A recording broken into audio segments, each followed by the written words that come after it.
ठाण्यातील खोट्या गुन्ह्यात विद्यमान मुख्यमंत्री देवेंद्र फडणवीस यांना गोवण्याचा प्रयत्न केल्याप्रकरणी माजी पोलीस महासंचालक संजय पांडे यांच्यासह तिघांवर गुन्हा दाखल करण्याची शिफारस करण्यात आली आहे। माजी पोलीस महासंचालक रश्मी शुक्ला यांनी निवृत्तीच्या 5 दिवस आधी गृह विभागाच्या अतिरिक्त मुख्य सचिवांना अहवाल पाठवला। या अहवालात संजय पांडेसह तत्कालीन उपायुक्त लक्ष्मीकांत पाटील आणि सहाय्यक आयुक्त सरदार पाटील यांच्याविरुद्ध गुन्हा दाखल करण्याची शिफारस करण्यात आली आहे।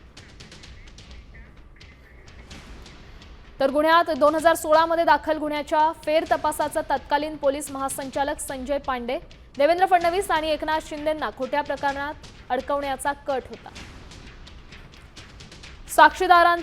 साक्षीदारांवर प्रभाव, पुरावे नष्ट करण्याचा प्रयत्न झाल्याचाही निष्कर्ष समोर येतोय।